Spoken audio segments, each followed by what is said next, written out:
Davanti a 480 matricole accolte all'auditorium della provincia, la Regione lancia un messaggio chiaro: investire per trattenere i giovani nella professione sanitaria. Subito 18 milioni di euro per le borse di studio e nuove misure per calmierare il costo degli affitti. Ed è fondamentale farlo anche e soprattutto investendo in residenzialità, investendo nel servizio allo studio, investendo in borse di studio. Abbiamo messo a disposizione 18 milioni di euro per poterle finanziare tutte subito, fin dall'inizio. Noi dobbiamo anche offrire le migliori condizioni perché il personale possa restare in Veneto e soprattutto possa aumentare, quindi soprattutto su questo abbiamo lanciato un piano di trattenimento di queste figure, anche un piano casa per il personale sanitario, infermieri e medici che possa ovviamente aiutarli nelle spese. Treviso vuole diventare sempre di più città universitaria grazie ad un lavoro condiviso tra istituzioni, università e sanità, e nella nuova stazione, oltre al co-housing con i medici, in arrivo anche un'aula studio. Oggi loro non sono solo degli studenti, ma sono di fatto dei progettisti, dei direttori lavori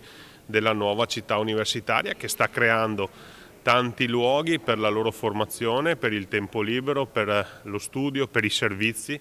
Tra questi c'è ovviamente l'aula studio in stazione, lo studentato in stazione, però voglio ricordare anche il raddoppio della biblioteca a Zanzotto, l'investimento a Santa Maria del Rovere, l'investimento che stiamo facendo al Turazza, insomma una città che decide insieme all'Università di Padova e di Venezia di investire oltre 50 milioni di euro sulla città universitaria. Con nuove aule in fase di progettazione tra ex caserma Salsa e area dell'eliporto si chiude anche il cerchio con l'ULSS 2. Il progetto è già stato determinato con le 5 aule da 100 persone e un'aula da 200 persone, quindi diciamo che il volume è stato definito, dopodiché sono spazi variabili in funzione delle necessità formative e quindi uno spazio adattabile, ma questo era già nel progetto iniziale. Un sistema che prova a fare rete per trattenere giovani e competenze e costruire così il futuro del territorio. Studenti che la provincia di Treviso molti di loro li ha accompagnati nei 5 anni nei loro percorsi di studi